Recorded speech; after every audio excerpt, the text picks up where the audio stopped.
na po, akyat na po tayo ngayon sa taas. Ayan na si Vince, paakyat na. At pasimple-simple lang yan, maghahanap yan ng mapupwestuhan niya na para magpa-picture. At syempre hindi yan pauhuli si Vince Love sa usaping picture dahil yan po ang ating sinadya dyan. Po yung sa baba, pupuntahan pa rin natin yan. Yung pinakababa, hindi pa natin yan napupuntahan. Kaya samahan nyo pa rin ako mga ka-Vince Love hanggang sa dulo ng aking video. Sa mga usaping pamamasyal, hindi po ako pauhuli dyan dahil ang gusto ko, nag-e-enjoy ako sa buhay. At hindi dapat natin ini-stress ang ating sarili para hindi tayo mabilis tumanda. Po mga ka-Vince Love, mag-picture na po tayo ngayon. Magpupwesto na po si Vince. Ayan, mga ka-Vince Love.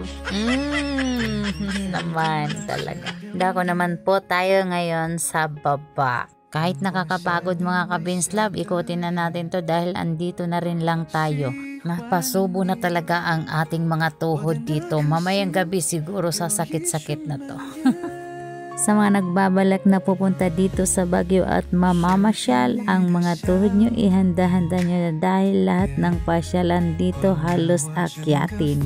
Yan lang po ang hindi natin napupuntahan mga ka-Vince Love dito po sa pinakababa. Ayan, samahan nyo po ako ulit dito sa pinakababa at para matapos na.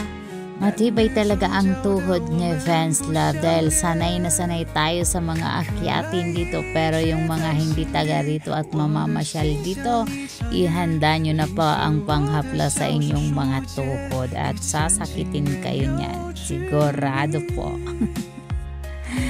Ayan, nandiyan na enjoy si Vince, may paikot-ikot pa at parang nagpa-fashion show na siya.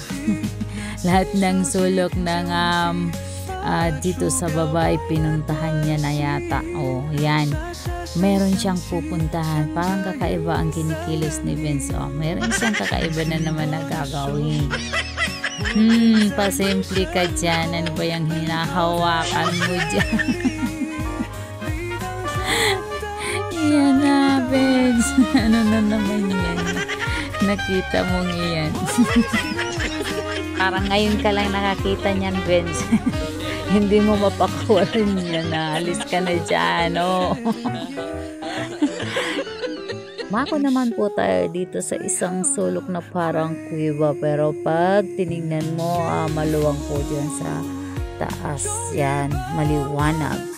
Ayan, pwede pong pag-picture-picturean at meron din naman na upuan na pwedeng magpahinga kung kayo'y napapagod. Last na po itong napuntahan natin at doon naman po tayo ngayon sa exit. Maganda po ang exit doon. Ayan, magpapapicture po pala si Vince. Nandito na po tayo napunta sa exit mga ka-Vince Love. Ayan, napagod na po sa akyat baba si Vince, pero dito hagdanan pa rin na pababa, mataas na hagdanan pa rin. Thank you for watching mga ka-Vince Love. Bye!